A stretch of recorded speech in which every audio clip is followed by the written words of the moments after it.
Ya, muy bien. Oye, ¿alguna pregunta?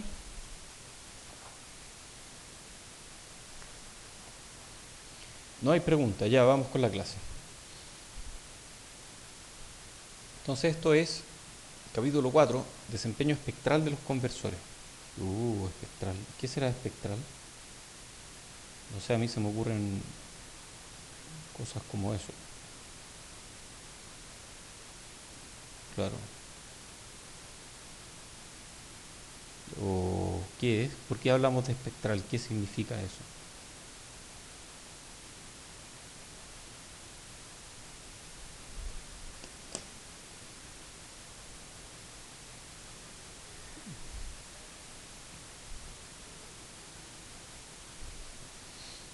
Claro, no, ya. Lo espectral tiene que ver con que aparecen cosas en el espectro, ¿cierto? En el espectro de frecuencia. Entonces estamos hablando del espectro de frecuencia. ¿Por qué al espectro de frecuencia se le llama espectro?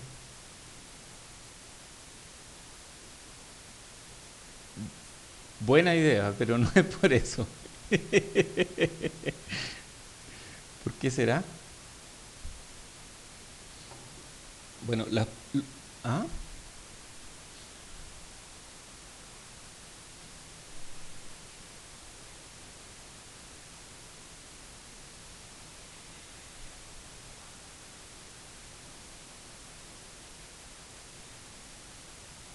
Exactamente. Aparecían espectros así, que eran bandas en frecuencia, y eso era con interferómetro.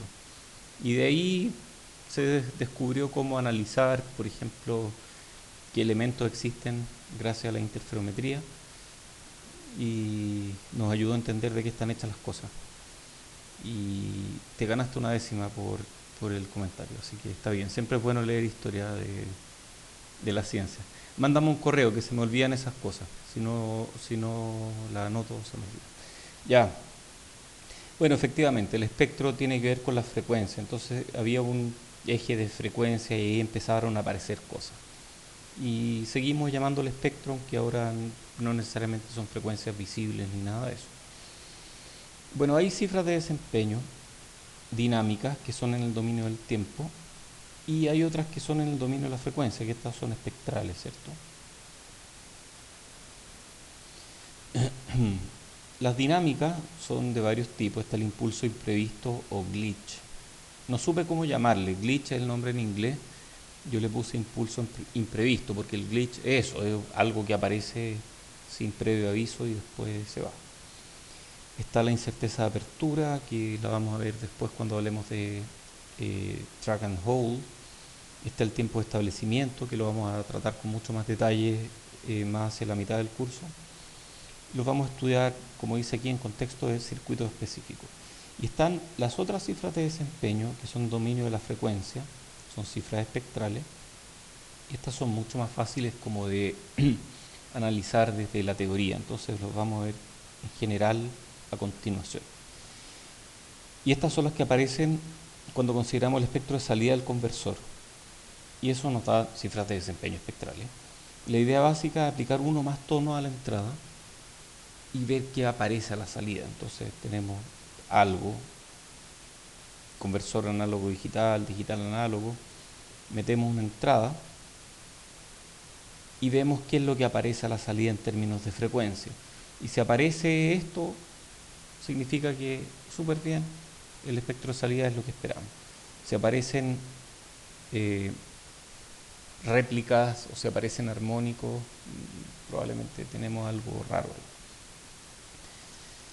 Las no idealidades estáticas y dinámicas, las estáticas ya las estudiamos la clase pasada, y las dinámicas contribuyen a las no idealidades en el dominio de la frecuencia.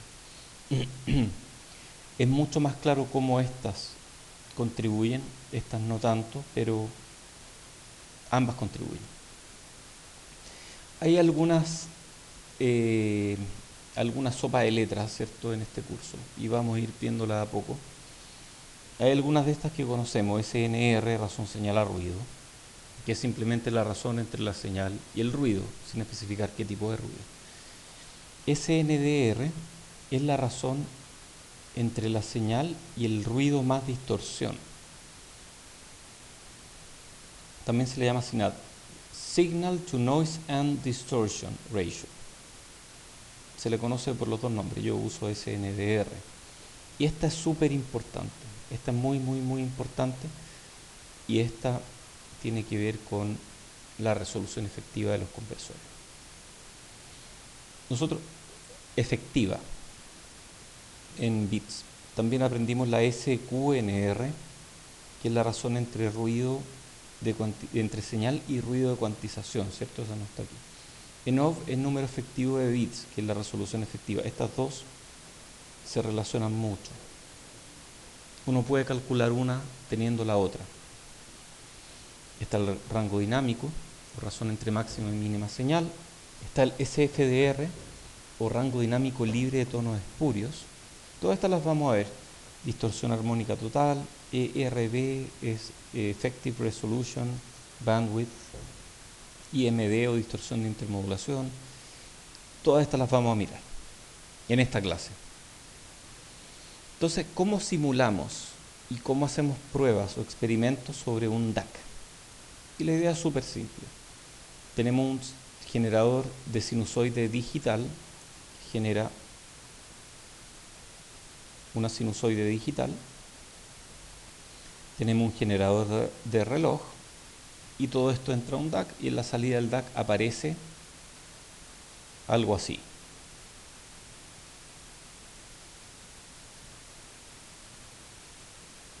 Típicamente, nosotros aquí ponemos un filtro, ¿cierto? Un filtro de reconstrucción, de los que hablamos la clase pasada. Aquí, cuando queremos probar un DAC, no ponemos filtro de reconstrucción, sin filtro de reconstrucción, porque queremos ver todo el espectro tal cual como sale. Nosotros sabemos que el filtro de reconstrucción deja lo que nos interesa, pero queremos saber qué otras cosas aparecen, entonces no ponemos filtro de reconstrucción. Este es el espectro de salida típico de un DAC, donde tenemos la salida fundamental. ¿Cuál será la frecuencia del reloj aquí? ¿Dónde estará? Aquí, ¿cierto? Esta es la frecuencia del reloj. ¿Y qué será esto? Primera imagen. Es como una marca de ropa, ¿o no? Primera imagen.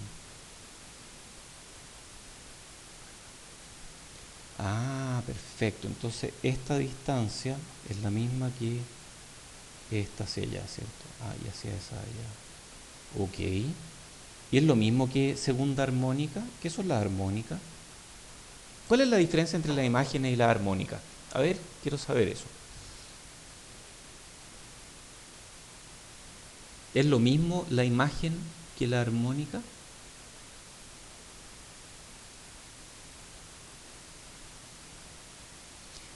A ver, explícame un poco más. Va bien tu respuesta, pero explícame un poco más.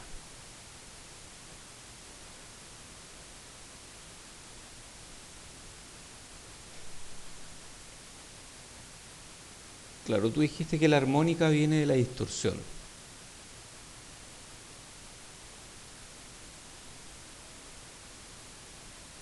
Las no linealidades generan armónicas, ok. Entonces, no linealidades producen armónicas, que en inglés son con H. ¿Y qué son las imágenes?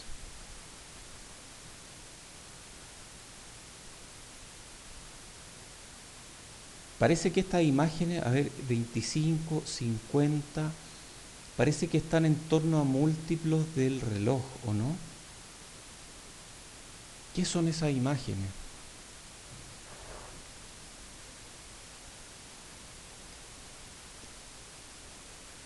¿Hay alguna convolución, parece, o no? Una convolución con un chat de un reloj o algo así. Parece que eso sería, ¿eh? O sea, las imágenes son imágenes espectrales que salen de la convolución entre lo que estamos haciendo y el reloj, pero van disminuyendo en tamaño, entonces parece que esto proviene simplemente del track del hold que tenemos, de la retención sobre la salida. Entonces, al retener sobre la salida parece que es como hacer una... Ah, claro, pues al retener la salida es la convolución entre los impulsos de entrada y un sinc. Ah, perfecto, un sinc. Entonces no es un cha, es un sinc finalmente. Ah, ok. Entonces las imágenes son el resultado de la convolución con un sinc, mientras que... Y no, a ver, no es un sinc continuo, es un sinc discreto, ¿cierto? Es como así. Algo así, ¿o no? ¿Eso es? Ya, perfecto. Ok. Entonces esas son las imágenes. Las imágenes vienen de convolución, mientras que las armónicas vienen de no linealidades. ¿Ok?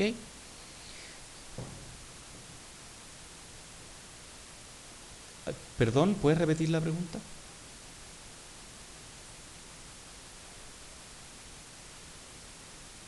Las no linealidades vienen, tú las ves en la DNL y en la INL. Pueden venir de muchas fuentes diferentes, vamos a estudiar algunas de ellas durante el curso. Pueden tener que ver, por ejemplo, con que no hay suficiente emparejamiento entre las fuentes de corriente que hacen un DAC, o que, no sé, que alguna característica de algún amplificador en un ADC no tiene suficiente ganancia o algo así. Puede venir de muchas fuentes diferentes. Y cambian con la frecuencia. En esta clase vamos a estudiar algo de eso, pero muy por encima. ¿Cómo hacemos pruebas sobre un ADC? Generamos una sinusoide analógica, ya sea con un generador de funciones o con una DDS. ¿Saben lo que es DDS o no? ¿Les suena Direct Digital Synthesis o síntesis digital directa? Tiene que ver con poner las muestras de una señal sinusoidal, pasarla por un DAC. O sea, una DDS es esto. Eso es DDS. Y así generamos una sinusoidal y esa la entramos como, la ponemos como entrada en un ADC. Y la salida del ADC la pasamos por una DFT. Generalmente aquí ponemos filtros, porque queremos que la entrada al ADC sea lo más perfecta posible. Entonces, si tenemos una frecuencia, queremos saber que la frecuencia que estamos viendo en el analizador de espectros viene de la entrada. Y si vemos distorsión, que aparece como... ¿Cómo aparece la distorsión? Como armónica o armónicos. Esos armónicos que vengan del ADC. No sería gracioso que estos armónicos se estén colando directamente desde la entrada. Entonces ponemos filtro aquí para dejar lo más perfecta posible la entrada analógica al ADC. Y luego eso lo digitalizamos, lo pasamos por un DFT. ¿Qué es DFT? Transformada en Fourier discreta, y luego analizamos el espectro de eso y vemos qué armónicos tiene, y eso depende del ADC. Muy bien. ¿Qué es lo básico de la DFT que acabamos de mencionar? Lo básico, y siempre hay que ir a los supuestos básicos porque si no nos perdemos, toma un bloque de n muestras en el dominio del tiempo, espaciada uniformemente, según un periodo de muestreo T sub S, que es 1 partido por Fs, y produce valores espectrales para n casillas en frecuencia. Entonces pasa de n muestras a n casillas en frecuencia. ¿Qué significa n muestras? Significa que la señal son n muestras que uno toma en el tiempo. Y la DFT, como algoritmo, asume que esta señal se repite infinitamente, que este mismo patrón se repite hacia la derecha y hacia la izquierda. Y eso es un supuesto que hay que tener en la cabeza cada vez que uno aplica la DFT. La fórmula de la DFT, x de k, o sea, la transformada de Fourier discreta en la casilla k, hablamos de casilla, es la suma entre n igual 0 y n menos 1, ahí está la n muestra, estamos sumando sobre todas las muestras, de x de n, la muestra x de n, por e a la menos j2 pi kn partido por n. Esa sería entonces la fórmula. Entonces, esta la evaluamos para k entre 0 y n menos 1 y con eso tenemos todas las muestras, todas las casillas. La casilla k representa el contenido de frecuencia. ¿A qué frecuencia? A k por fs partido por n hertz. ¿Y cuál es la resolución de frecuencia de la DFT? Es proporcional a 1 partido por nts en hertz partido por casilla. Entonces, ¿cuántos hertz tenemos por casilla? Es como 1 partido por nts. Nt es el tiempo total de recolección de muestras. Entonces, mientras más tiempo recolectemos muestras, lo cual se puede hacer aumentando n o aumentando ts. A ver, n por ts, claro. Pero ts igual queremos que sea bueno. Al final, nts, que es el tiempo total de recolección de muestra, nos da la resolución de nuestra DFT. Entonces, si queremos que nuestra DFT nos muestre casillas muy pequeñas, casillas en frecuencia muy pequeñas, porque la DFT es discreta en naturaleza, si queremos que estas casillas sean cortitas para que tengamos una buena resolución en frecuencia, tenemos que tomar datos por mucho tiempo, tenemos que hacer que n por ts sea grande. Si nts es grande, 1 partido por nts es chico, por lo tanto tenemos pocos hertz por casilla y logramos que cada casilla represente claramente un pedazo del espectro. En el límite, cuando n por ts tiende a infinito, estamos hablando de una transformada de Fourier, o sea, estamos hablando de un espectro continuo y no de un espectro discretizado. Dado que no podemos tomar infinitas muestras, vamos a trabajar con espectros discretos. Una DFT con n, que el número de muestras es 2 a la entero, cualquier entero, puede ser calculado usando un algoritmo muy eficiente que se llama FFT. Típicamente nosotros usamos FFT. Entonces, típicamente para usar FFT se utiliza un n igual 2 a la entero. Por eso es que el número de puntos tiende a ser, no sé, 256, 512, 1024, etc. Algunos programas implementan la DFT como una forma truncada de la FFT, porque la DFT es más cara en procesamiento que la FFT. Ok, aquí hay algunos ejemplos, están hechos en Scilab, está el código, si ustedes quieren llevarlo a cabo, simplemente copien esto y escríbanlo en Scilab, lo corren y funciona. Entonces, n igual 100, este es el número de puntos, fs, frecuencia de muestreo, 1000 Hz, por ejemplo, fx es la señal de entrada, esta es la frecuencia del tono, entonces x, mi señal va a ser coseno de 2pi fx partido por fs, por un vector, 0 hasta n menos 1. Entonces esto me va a dar el coseno en diferentes puntos. Perfecto. Así, hasta n menos 1, donde n es 100 puntos. Ok. Ese es el valor absoluto de la FFT y luego dibujamos Fs. Y nos da 2 puntos y todo el resto es 0 o prácticamente 0. Yo aquí no veo nada. Tal vez aquí tengo cosas que no alcanzo a verlas. No veo nada. Y lo otro es que aquí el resultado está en la variable número de casilla. Pero la variable número de casilla, la verdad es que no me dice mucho porque yo no sé qué frecuencia hay en cada casilla. Entonces, pero nosotros teníamos una ecuación antes que decía que 1 partido por nts es hertz por casilla. 1 partido por n por t sub s es hertz por casilla. Entonces, en este caso, 1 partido por ¿cuánto n? 100. ts es 1 partido por 1000,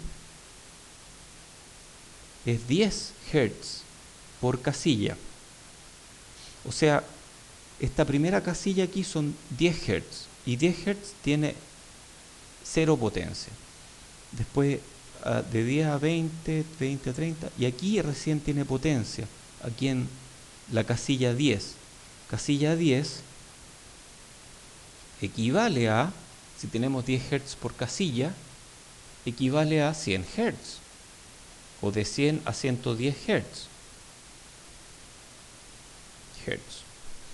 Entonces claramente nuestra señal de entrada, que estaba a 100 Hz, va a caer en la casilla 10.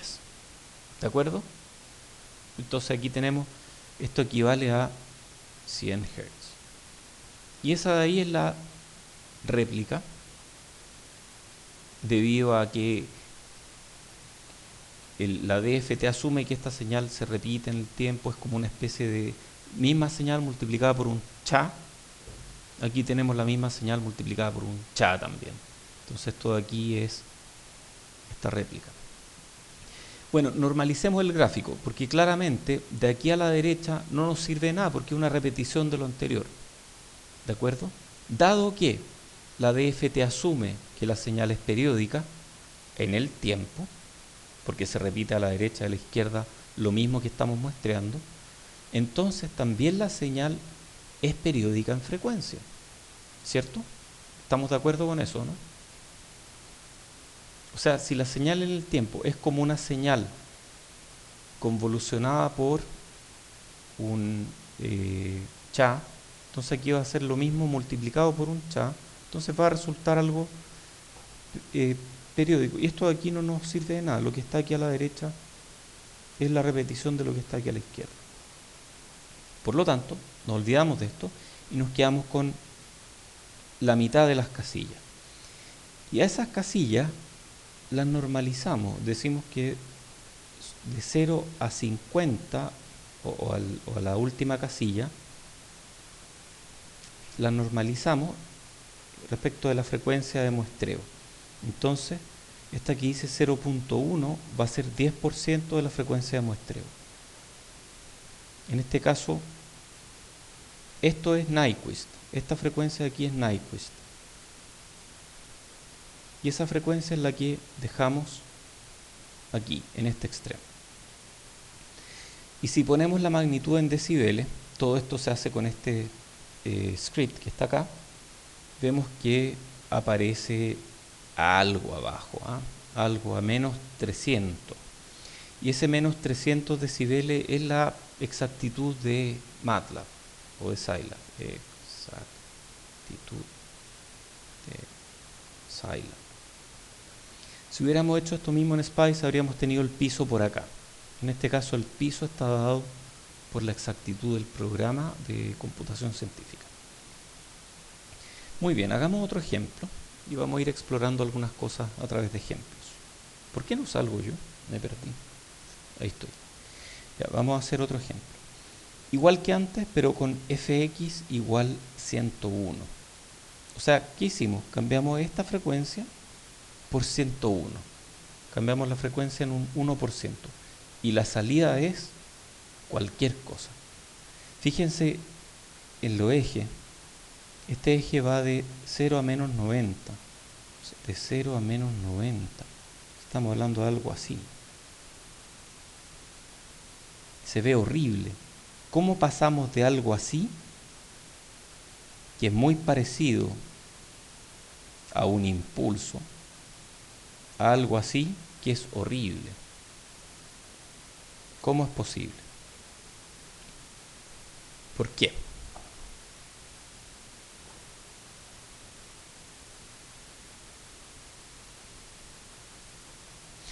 Sí, pero ¿de dónde viene esa distorsión?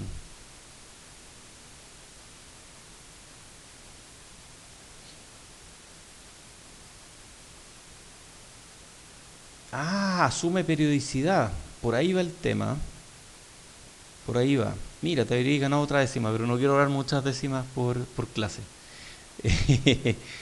Va exactamente por ahí. Un tema de periodicidad. Se llama fuga espectral. Tenemos la señal y digamos que parte aquí y termina aquí. Mi periodo en que estoy tomando muestras. Y luego como dices tú, la DFT asume que la señal es periódica. Entonces agarra esto y lo copia hacia allá y lo copia hacia allá. Y al copiarlo aparece un punto feo ahí. Ese punto horrible, ¿cierto?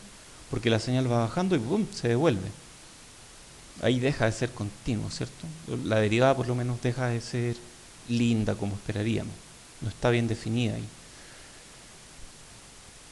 Entonces la DFT implícitamente asume que nuestras señales se repiten cada n muestra.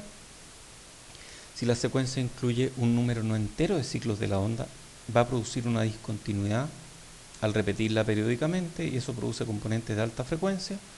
Entonces la potencia, que originalmente estaba centrada en este punto, se esparce por el espectro, se fuga al resto del espectro. Hay dos formas de resolver este problema. Uno es tener un número entero de periodos de la sinusoide, o sea, tener un número de periodos aquí, hasta aquí, y luego el siguiente es exactamente lo mismo, y eso se puede hacer muy bien con simulaciones, o ventanear. ¿Han escuchado esa palabra alguna vez? Ventanear, ¿cierto? Ya, ¿cómo hacemos el número entero de ciclos? Súper fácil. Definimos desde un principio el número de ciclos que queremos hacer y definimos fx en función del número de ciclos. Pero esto, por supuesto, nos limita las frecuencias a las que sean múltiplos de fs partido por n. En cambio, el ventaneo consiste en otra cosa. Si mi señal se ve una cosa así, se ve una cosa así. Y si justo terminé ahí, o terminé ahí, por ejemplo, y después se va a repetir, y va a quedar horrible, esa parte de ahí, esta parte de acá quedan horribles. Entonces una forma de evitar eso es multiplicar mi señal, que es una sinusoide, por una ventana que suavemente pasa de 0 a un máximo y luego a 0 nuevamente. Entonces lo que yo le estoy metiendo realmente a mi DFT es el producto entre estas dos, que sería algo así.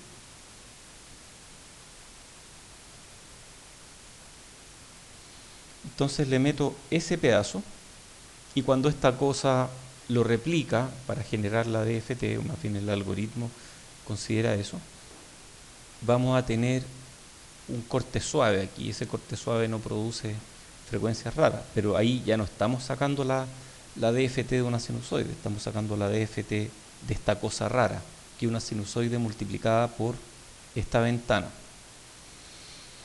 Entonces la ventana reduce suavemente la amplitud de la señal a 0 en los extremos inicial y final, y eso permite que sea continuo al replicarla varias veces para la DFT. En el dominio del tiempo es multiplicar por coeficientes de la ventana, o sea, estoy multiplicando en el tiempo, lo cual es en frecuencia una convolución. Muy bien. Entonces las componentes espectrales, como el de una sinusoide, se reparten en otras casillas debido a la convolución. Hay diferentes funciones de ventana posibles y hay compromisos de atenuación versus distorsión. La típica es la de Hahn. Esta es la ventana de Hahn, que parte en 0 y termina en 0 suavemente, y tiene un espectro de esta forma, que es bastante feo. Y luego, si es que hacemos el espectro con ventana, vemos que la salida está más chica, en vez de ser un impulso, está más chica que el impulso. Esto es sin ventana. Esto es con ventana. Y esta es la forma de la señal que finalmente estamos procesando. ¿Qué se parece más a lo que queremos ver? ¿De acuerdo?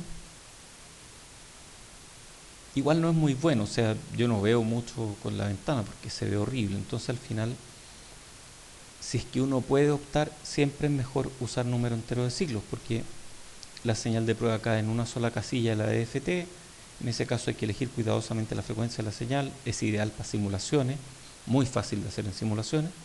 En pruebas de laboratorio igual uno puede sincronizar los generadores del muestreo y de la señal, y eso es mediante un PLL, por ejemplo, y eso se llama muestreo coherente y se puede hacer. No es tan fácil, pero se puede. Entonces lo ideal es usar número entero de ciclo. Cuando uno ventanea, no hay restricción en la frecuencia, pero la señal y la armónica se distribuyen, entonces uno no ve mucho.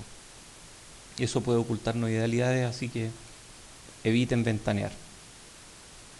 Si no les queda otra, háganlo, pero evítenlo. Ok, incluyamos ahora un cuantizador. Entonces, este de aquí es el cuantizador, aquí está. El cuantizador es simplemente redondear, ¿de acuerdo? Vamos a redondear. Tenemos un LSB, esto entonces es 2 partido por 2 a la 10. 10 será el número de bits de resolución, 10 bits de resolución. Y tenemos 2 es la FSR, 2 partido por 2 a la 10 es un LSB que también le llamamos delta. Ese es el tamaño más pequeño que podemos resolver. Y luego redondeamos al LSB. Y hacemos lo mismo que antes, le calculamos la FFT y llegamos al espectro de una señal de entrada ideal. Pero en este caso además estamos incluyendo el ruido de cuantización, porque al cuantizar estamos metiéndole ruido a la señal, eso ya lo sabemos. Entonces al cuantizar le metemos ruido y el espectro se ve razonablemente uniforme. SQNR, algo de eso hablamos la clase pasada, es la potencia en la casilla de la señal dividida por la suma de las potencias de las otras casillas. Y según la fórmula que vimos la clase pasada, obtenemos 61.69 decibeles, eso está aquí. Calculamos la SQNR. ¿De acuerdo? Es el resultado, 61.69 decibeles. ¿Cuánto esperábamos obtener? En el espectro yo veo el piso de ruido que está a menos 90 decibeles. Y aquí, momento, no, hay algo que dije mal. No es que esperábamos obtener esos decibeles, eso es lo que calculamos. Simplemente calculamos con esta fórmula la potencia en la casilla de la señal, o sea, esta potencia, esto mismo al cuadrado, dividido por la suma de las potencias de las otras casillas. Sumamos todas esas al cuadrado y sumamos todas las demás al cuadrado y dividimos esa por estas otras dos y eso es la SNR. Entonces tenemos la potencia de la señal y la potencia del ruido, que corresponde a todas las casillas, excepto la casilla de señal. Y eso nos dio 61.69 decibeles. ¿Cuánto esperábamos obtener? En la clase pasada vimos una fórmula, esa es la que vamos a ver a continuación de nuevo. La fórmula es SQNR, que esta es la que acabamos de aplicar. Potencia de señal partido por potencia de ruido de cuantización. Y en este caso es 1/2 por VFSR medios cuadrado partido por el ruido de cuantización, que nosotros esperamos que sea 1/12 de VFSR partido por 2 a la n, todo esto al cuadrado. Y eso nos da 3/2 partido por 2 a la n, 2n, perdón.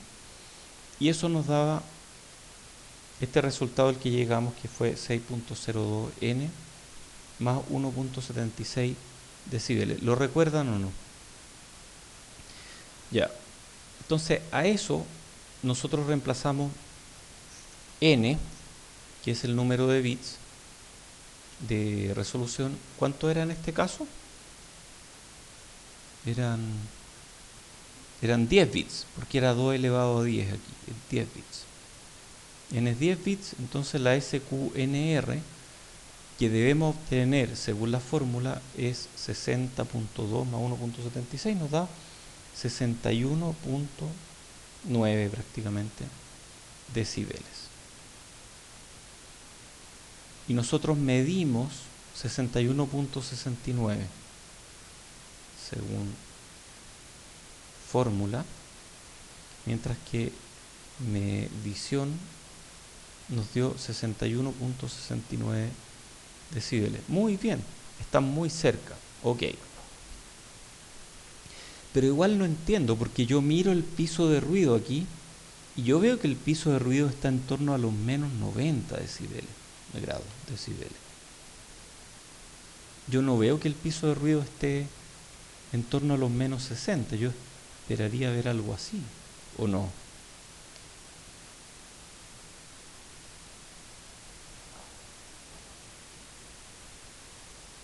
¿Por qué el piso de ruido no me da aquí?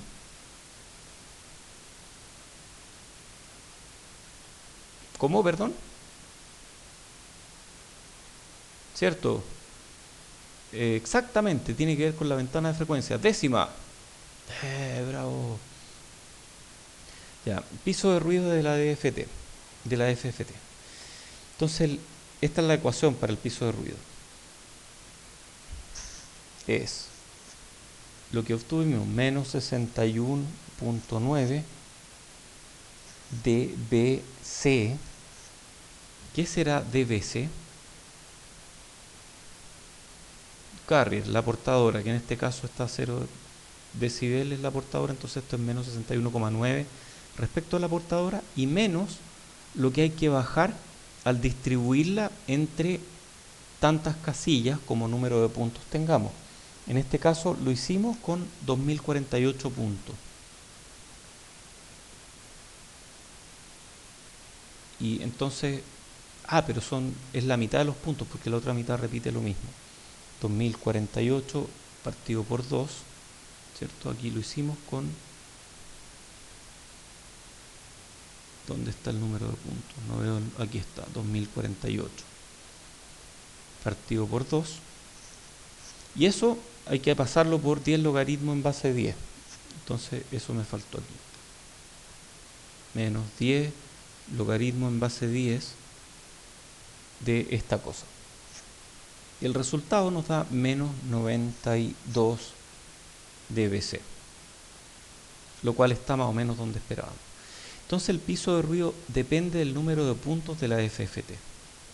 Si nosotros aumentamos el número de puntos de la FFT, el piso de ruido baja.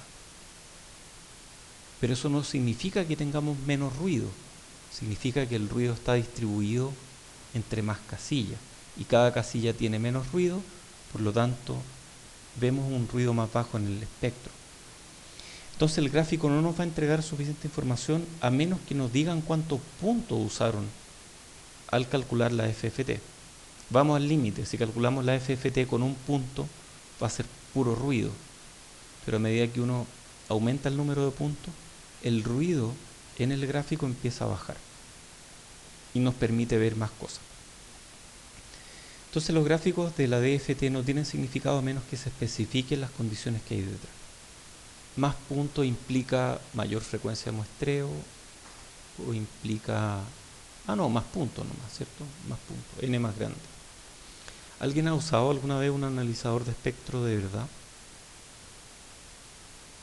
Yo usé uno hace 20 años atrás y después hace no tanto. Y era bien interesante porque uno podía especificar el tiempo del barrido. Y si uno barría más lentamente, se podía bajar el piso de ruido del analizador de espectro barriendo más lentamente sobre la frecuencia. Lo mismo, o sea, no hay nada de magia aquí, todo está fundamentado en teoría.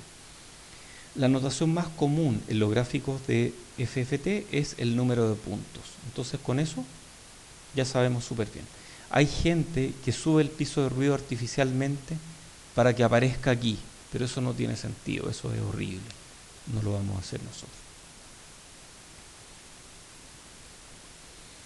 ¿Qué pasa cuando hacemos exactamente lo mismo que antes, pero en vez de usar 71 ciclos, en vez de cuantizar 71 ciclos, usamos 64 ciclos? Empiezan a pasar cosas raras. El ruido de cuantización deja de ser uniforme, porque se empiezan a repetir las muestras que estamos muestreando. Entonces el ruido de cuantización pasa a ser determinístico y periódico. Hay preguntas.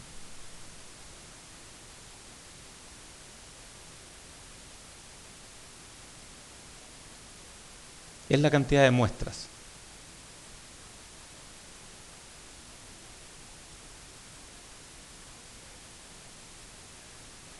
Sí, son las muestras, sí. Sí. Entonces, el ruido de cuantización se vuelve determinístico y periódico. Y eso hace que el ruido de cuantización ya no cumpla con este supuesto que nosotros teníamos la clase pasada, que es que el ruido de cuantización fuera relativamente uniforme. Entonces, para obtener un ruido de cuantización más aleatorio y más blanco, hay que hacer que n y el número de ciclos sean mutuamente primos. O sea, el máximo común divisor entre ambos sea 1. Y eso va a hacer que todas las muestras caigan en ubicaciones diferentes de la señal. Si no, vamos a tener este problema. Y esta está concentrada aquí en vez de estar distribuida en todo el espectro. Y así con todas. Ok, este es un ADC típico, medido en la práctica y luego procesado a través de MATLAB. Vemos que aquí está la entrada, ¿cierto? Esta es la señal de entrada de FEIN. Nyquist está acá.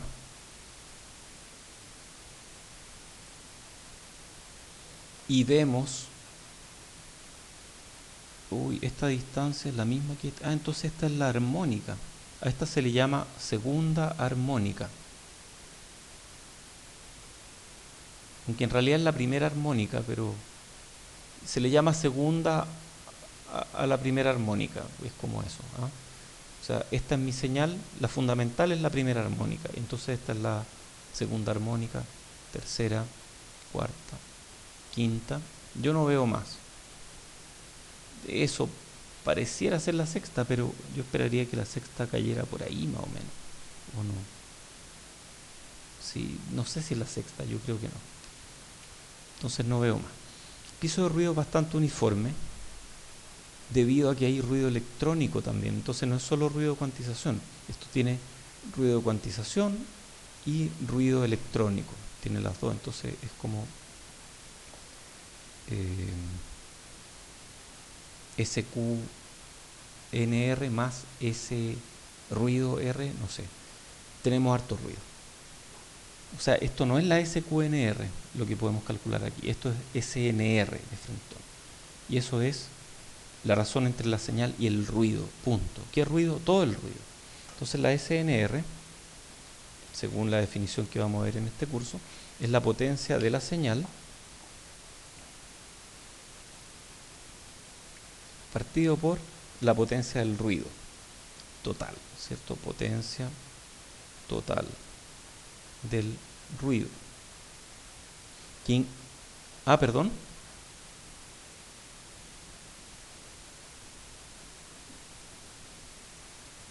Sí, esto es cuantización más ruido electrónico. Cuantización más ruido electrónico. Entonces,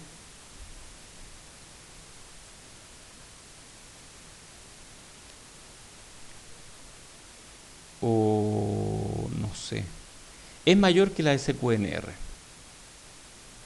Es un hecho, porque esta no incluye ruido electrónico. La potencia total de ruido, que es la que está en el denominador, incluye todas las casillas que hay aquí, excepto DC, que nunca se incluye, señal,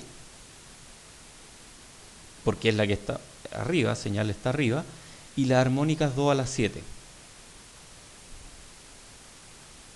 No, es siempre mayor. Ah, perdón, es menor que la SQNR. Toda la razón. Porque está en el denominador. Al revés, la potencia del ruido de cuantización más electrónico es mayor. Así que décima por haberme corregido con esa. Hoy estoy generoso hoy día. Ya, muchas décimas. Ya, entonces, SQNR es mayor que la SNR, sí. La potencia de ruido total, que es lo que hay en el denominador, incluye todas las casillas, excepto DC y las armónicas todas las 7. Entonces estas que están acá, esta nomás no aparece, esta no aparece, esta, pero todas las que están entre medio sí aparecen. ¿De acuerdo? Ya, ¿qué será la SNDR o SINAD ¿Y qué es ENOV? SNDR es Signal to Noise and Distortion Ratio. Entonces incluye ruido e incluye distorsión. También se le llama SINAD, Signal to Noise and Distortion.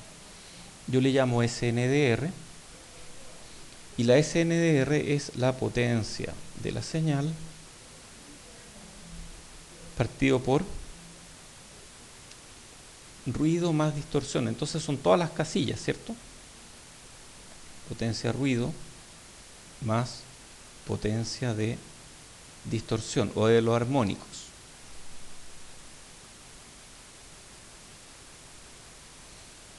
Incluye cuantización. Sí incluye cuantización. Es todo el ruido que tú ves en el espectro y este ya incluye cuantización. Entonces la potencia de ruido y distorsión incluye todas las casillas, excepto DC, que la sacamos porque podemos estar en cualquier nivel de C, y la señal, que por supuesto es lo que pongo en el numerador. Entonces esta sí incluye, según fórmula, sí incluye ruido de cuantización, porque el ruido de cuantización está metido aquí entre medio también. ¿De acuerdo? Entonces SNDR incluye todo el ruido y toda la distorsión. Si hay preguntas.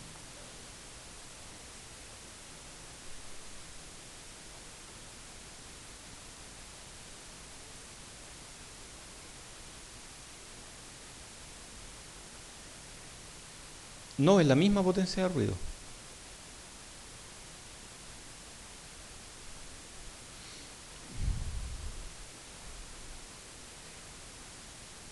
SNDR tiene mayor denominador. Sí, mira aquí.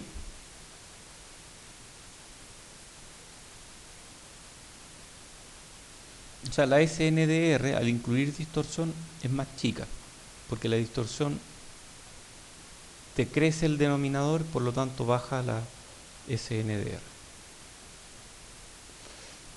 Y la SNDR y el número efectivo de bits del que hablamos la clase pasada, someramente, están relacionados.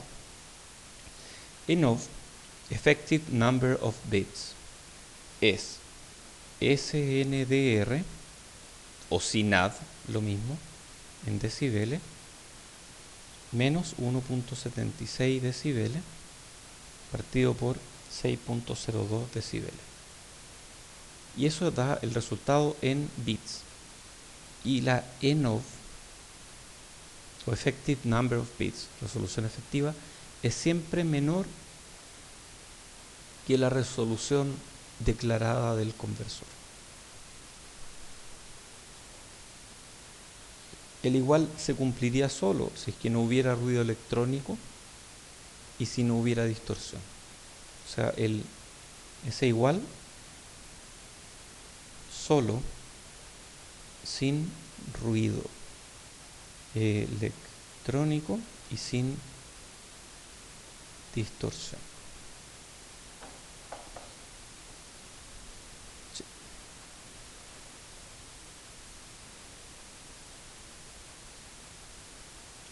En la práctica no, porque siempre va a haber algo de ruido electrónico. ¿De acuerdo? Siempre va a haber, aunque sea un mínimo de ruido electrónico y un mínimo de distorsión. Ok, entonces SNDR y ENOV son la misma cosa, expresadas de manera diferente. ¿De acuerdo? Son la misma cosa, SNDR y ENOV. Entonces el número efectivo de bits. Un conversor de 10 bits con una SNDR de 47,5 decibeles, que es este caso, fíjense bien, ¿es realmente un conversor de 10 bits? Bueno, calculemos la ENOV. ENOV es 47,5 decibeles, aplicando esta fórmula, menos 1.76 partido por 6.02 decibeles, y eso nos da 7.6 bits, que es harto menor que los 10 bits declarados por la hoja de datos. Entonces la ENOV ideal solo para cero ruido electrónico y función de transferencia perfecta con 0 INL, o sea, sin distorsión. Obtener bajo ruido electrónico es caro, Bajar el ruido térmico en 2 por puede costarnos 4 por en disipación de potencia. Entonces la regla de oro para eficiencia en potencia es que la ENOV siempre es menor que el número de bits menos 1. O sea, en un conversor de 10 bits, mi ENOV va a ser menor que 9 bits, típicamente. Pero no mucho menor. O sea, es menor, pero es parecida. Sí.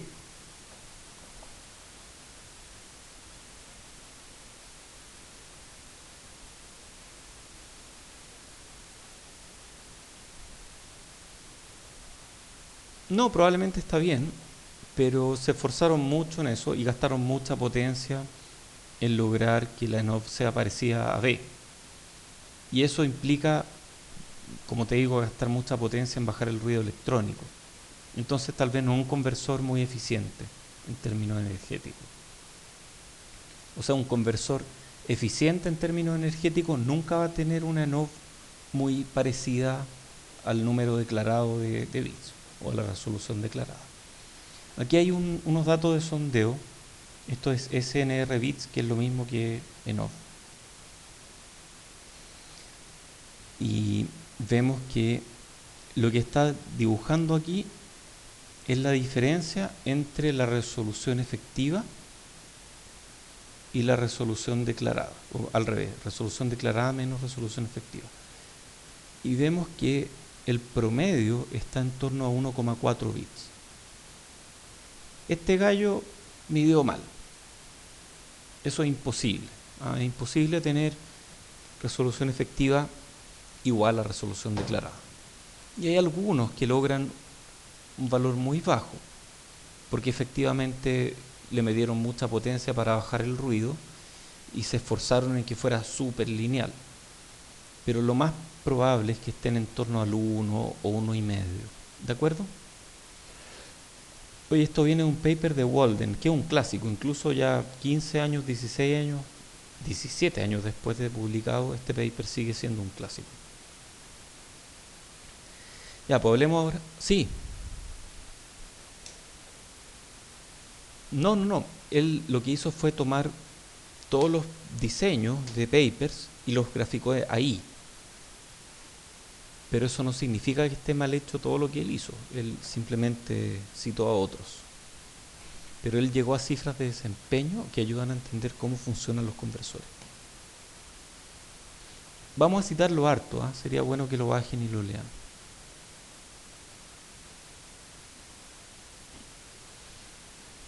Ok, rango dinámico. El rango dinámico tiene que ver con la máxima señal que puedo medir partido por la mínima señal, ¿cierto? Entonces, pero eso en potencia, entonces potencia máxima antes de que el circuito quede sobrecargado, partido por la potencia mínima.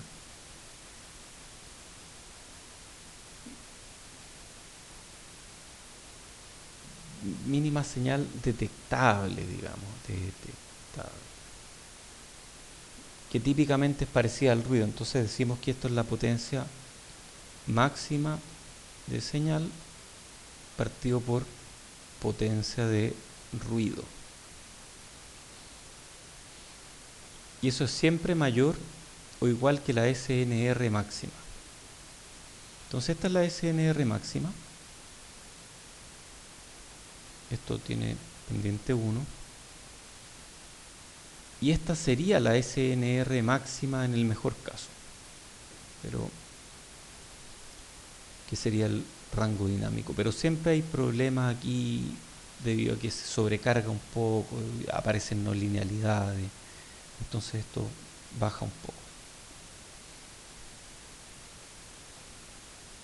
Y nuestro rango dinámico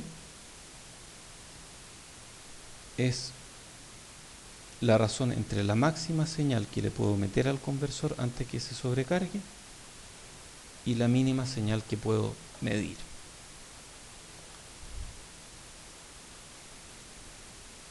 Ok, vamos con otra. SFDR, Spurious Free Dynamic Range. La SFDR es potencia de señal partido por la potencia de la distorsión. tomamos las casillas de distorsión, ¿de acuerdo? Tomamos 2, 3, 4, 5, 6 y 7, que aquí no se ven. No, perdón, me equivoqué, me confundí de lámina, sí, disculpen, vamos de nuevo. SFDR es el Spurious Free Dynamic Range. Sí, ese sí. Spurious Free. Escribo pésimo cuando hablo y escribo. Free. Eso es una E. Dynamic Range. El rango dinámico libre de tonos espurios. O sea, es la razón entre la potencia de la entrada de la señal partido por potencia del tono espurio más grande. ¿Ah? Esa es una palabra bien curiosa. Se usa harto aquí. El significado en español es bastardo o no deseado. Te refiere a todos los tonos que no forman parte de lo que tú esperarías ver a la salida. Y que es curioso porque además espurio, en inglés se dice spurious, y hay otro término que se usa harto que es spurs, que no tiene nada que ver. Spurs son como espuelas, entonces te refiere a estos como spurs, son como, no sé, pues como pequeños picos que te molestan en la salida, pero resultan ser espurios. Entonces se habla de tonos espurios. Estos son espurios, porque no queremos esos tonos.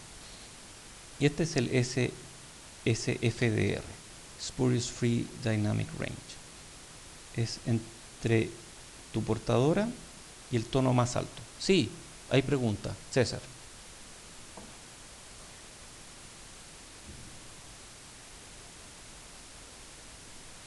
Esto que está acá está en decibeles. Es que en decibeles no te importa, porque en decibeles potencia y magnitud se ven iguales.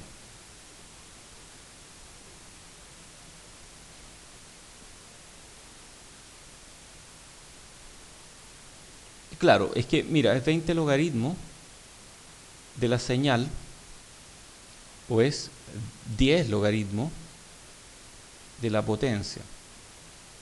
Y como la potencia es como el cuadrado de la señal, entonces te quedan iguales. O sea, en decibeles da lo mismo si es potencia o señal, se ven iguales los decibeles. ¿De acuerdo? Ok, entonces esto es Spurious Free Dynamic Range. Ahora sí, SDR. Signal to Distortion Ratio es la razón entre la señal, potencia de señal y potencia de distorsión. Y esta sí incluye por convención las armónicas de la 2 a la 7. Entonces es esta dividido por 2, 3, 4, 5, 6 y 7 que no tengo idea de dónde están. Y la THD es 1 partido por SDR. Esa es Total Harmonic Distortion y esta está típicamente en audio. Se usa un montón. Siempre salen los parlantes o qué sé yo, cuál es la THD de este parlante. Ok. ¿Cómo hacemos para que aparezcan la armónica 6 y 7? Para poder restarla. Porque en este momento están cubiertas por el piso de ruido. Aumentamos n. Entonces aumentemos n. Y eso es lo que vamos a hacer en la próxima lámina. Lo aumentamos harto y aparece 2, 3, 4, 5, 6, 7. Perfecto. Entonces aumentando el tamaño del vector de la FFT, logramos bajar el piso de ruido revelando armónicas que estaban ocultas en este caso. La SNR obviamente no cambia. Hay menor densidad de ruido por casilla, pero tenemos más casillas. Entonces la misma SNR. Vamos con otra. Aliasing. Cuidado, las armónicas pueden aparecer a frecuencias inesperadas si es que no somos cuidadosos con los efectos de aliasing. En este caso esta es la entrada, la fundamental. esta es la segunda, esta es la quinta, esta es la cuarta, esta es la tercera armónica. Y así resultan después de... horrible, pero bueno, sí que hay. Distorsión de intermodulación. IMD o Intermodulation Distortion. Esto es lo que ocurre cuando metemos dos señales muy parecidas a un conversor, por ejemplo. La suma de dos señales, ¿cierto? Tenemos un tono, otro tono, F1, F2, los sumamos y los metemos a un conversor. Entonces una es coseno de F1, pero hagámoslo 2pi F1t, más coseno de 2pi F2t. Y el conversor idealmente es algo lineal, pero en la práctica va a ser algo lineal más o proporcional a x más bx cuadrado más cx cubo, etcétera, ¿cierto? Va a tener alguna función según alguna expansión de Taylor. Estos términos de acá nos producen F1 y F2 en la salida. Estos términos cuadráticos, ¿qué nos producirán?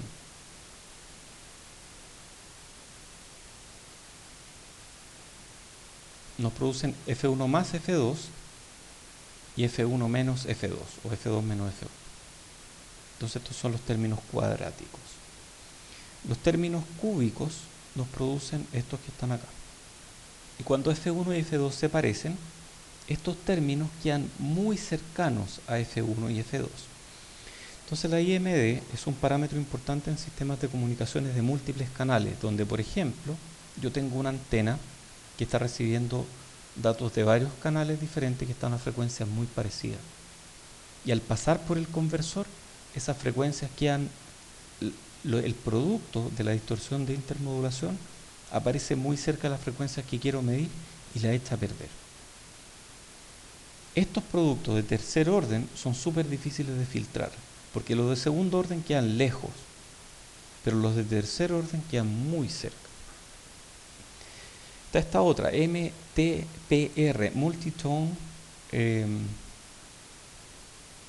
la P es por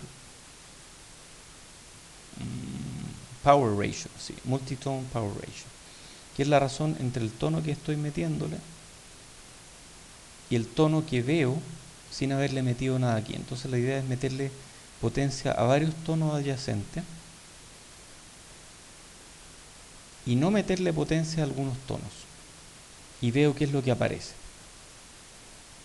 Y esto de aquí es mi MTPR. Es útil en sistemas de transmisión multitono, por ejemplo OFDM. Vamos con otra.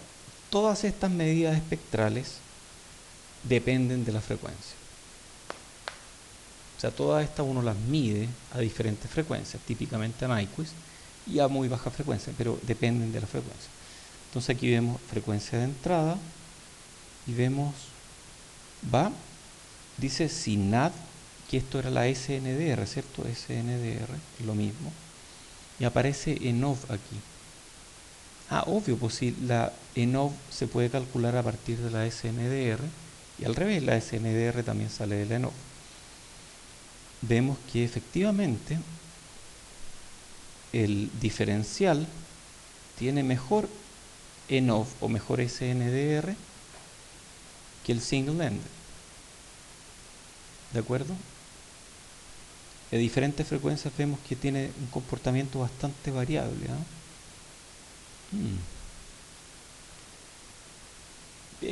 Llama la atención nomás. Y aquí tenemos single end a 1 volt y a 2 volts. Esto es bien extraño. A 2 volts se echa a perder la SNDR. En cambio, en diferencial a 2 volts funciona mejor. Y esto otro es la SFDR, que también está medida en función de la frecuencia de entrada. Y vemos que 1 volt diferencial es el de mejor desempeño, 2 volt diferencial anda por ahí, anda mejor aquí abajo, pero peor aquí arriba. Entonces, además podemos graficar especies de curvas de nivel, frecuencia de entrada, frecuencia de muestreo y cómo cambia, por ejemplo, la SFDR en función de la entrada y la frecuencia de muestreo. Y vemos que es algo súper variable, o sea, estos que están acá son al final un corte de estas curvas de nivel en alguna parte.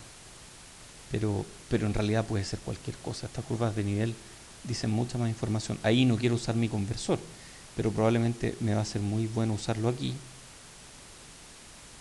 o aquí, o aquí, o aquí también. ¿Ah? Ok, ERBW, Effective Resolution Bandwidth, es el ancho de banda de resolución efectiva. Este es súper raro, ¿eh?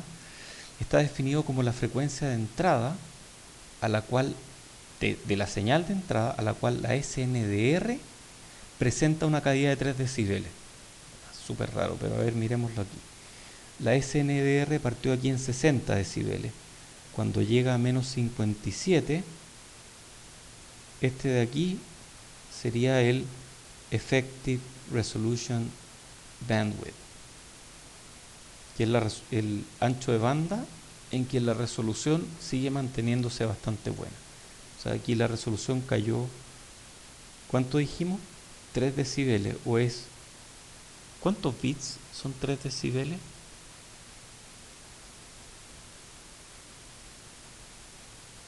¿Ah?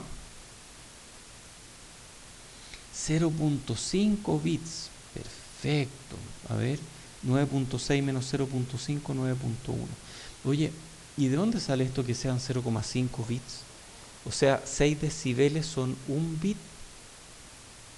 6 decibeles es un bit. ¿Y de dónde sacamos eso? Eso, 6.02 es un bit. Perfecto. Lo vimos aquí. Ahí está, de esta ecuación.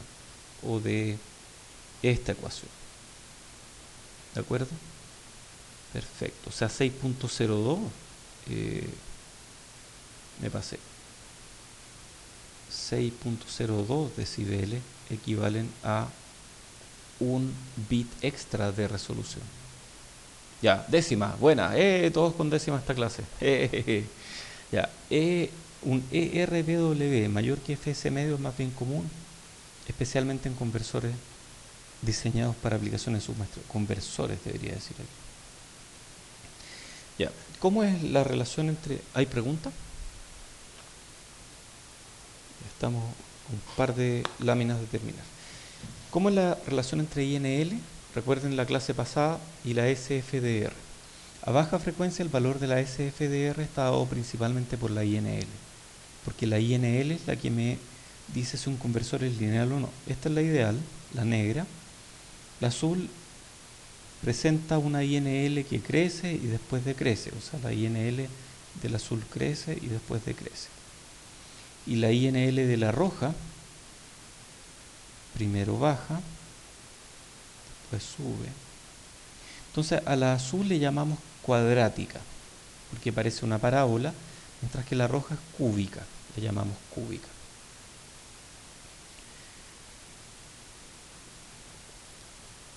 Entonces la regla de oro dice lo siguiente: la SFDR, o Spurious Free Dynamic Range, va a ser parecido a 20 logaritmos en base 10 de 2 elevado a la resolución, partido por la INL máxima. Ejemplo, si la INL máxima es 1 bit y tenemos un conversor de 10 bits, la SFDR va a ser más o menos 60 decibeles. Esa es una regla de oro que hay que tener en cuenta. Eso. Lo otro es que si la INL es cuadrática, produce armónicos de segundo orden; si es cúbica, produce armónicos de tercer orden. Ahí vamos.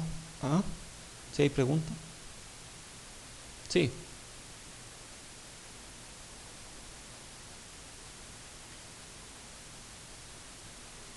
Este es segundo orden.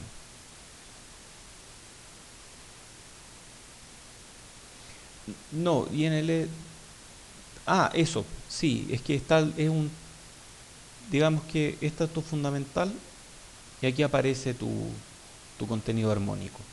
En cambio, cúbica significa que aparece acá. en la tercera armónica, más o menos. No es que vaya a ser exactamente ahí, porque estas nunca son exactamente cúbicas o cuadráticas, pero es parecido. Es como típico eso.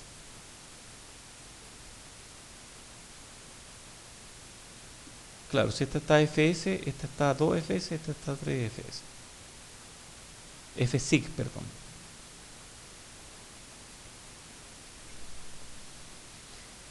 Ok, degradación de la SNR debida a la DNL.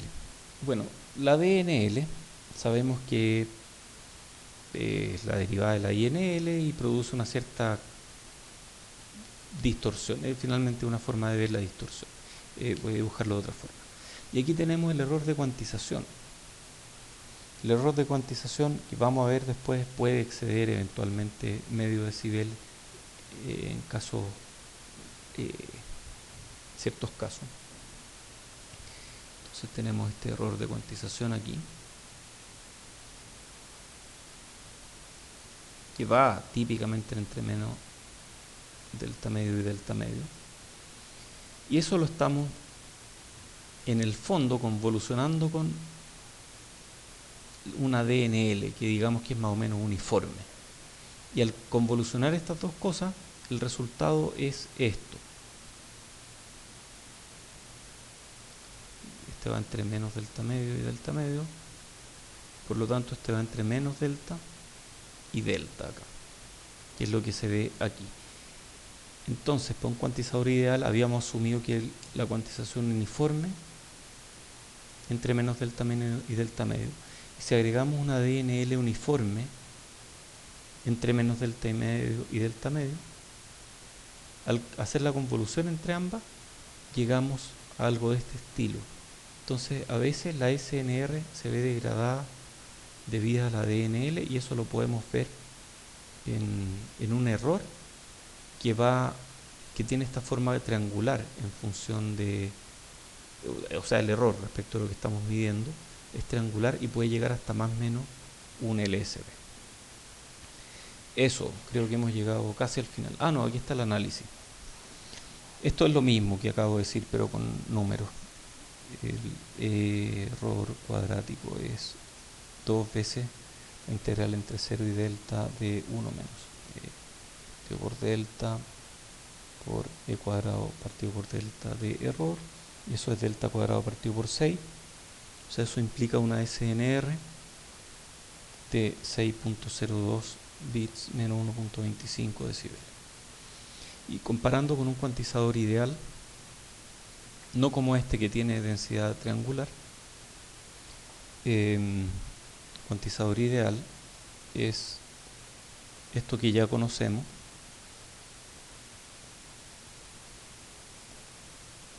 delta cuadrado partido por 12, este es el cuantizador ideal, y tenemos una SNR de 6.02 bits por el número de bits más 1.76 decibeles. Entonces vemos que estas dos se parecen, pero que al haber una DNL uniforme, eso me reduce este valor de la SNR a un valor más pequeño. Entonces una DNL no despreciable puede costar muchos decibeles en SNR, o sea, DNL grande va a bajarme mi SNR, y a eso se le llama ruido de DNL. Eso, dejémoslo aquí, ya estamos en la hora. Muchas gracias a todos por venir y éxito con la tarea. ¿Hay preguntas?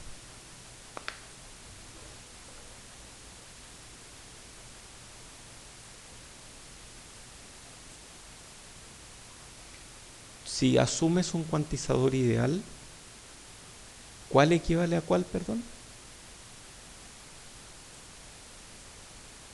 Sí.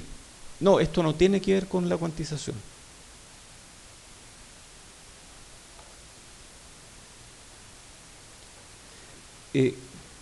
A ver, para dejarlo más claro, esto tiene que ver con, o sea, pasa porque el cuantizador no es ideal, pero no incluye ruido de cuantización, incluye el efecto de la no linealidad de una cuantización imperfecta. ¿De acuerdo? Pero no incluye la parte de cuantización.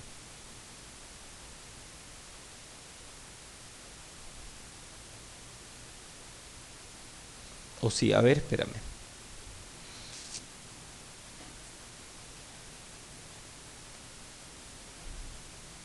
Ya, de acuerdo, a ver. Típico hablamos de SQNR, ¿o no? Que es 6.02b, perdón, SQNR. Es 6.02b más 1.76 decibeles y eso sale del delta, esencialmente. ¿De acuerdo? Si tú además le incluyes DNL, a ver, esta SQNR ya asume una DNL 0, o sea, una DNL perfecta. Esto es DNL 0. Ese es el caso ideal de la cuantización. Pero si tú, ¿qué tal lo ves? ¿Cómo estáis? Bien, ¿y tú? Gracias, igualmente. Gracias. Pero si tú a esta cuantización además le agregas una no linealidad que se refleja en una DNL distinta de 0, pasas a otra fórmula de SQNR, que en este caso incluye el menos 1.25 decibeles, que corresponde a esta fórmula a esta forma de, de error de cuantización. O sea, el error de cuantización empeora debido a la DNL. Esa es más o menos la idea. Y cómo la DNL te afecta el error de cuantización. ¿De acuerdo?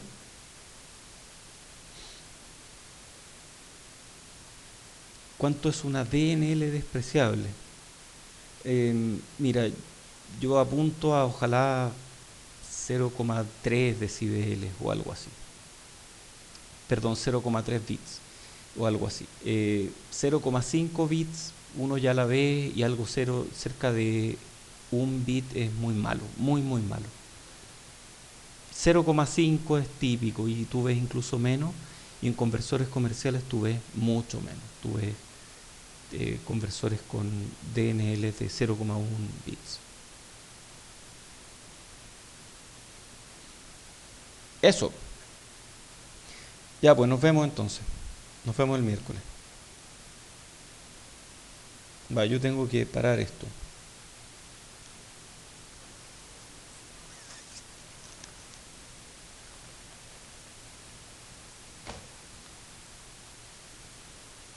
Ya, tratemos de hablar hoy día.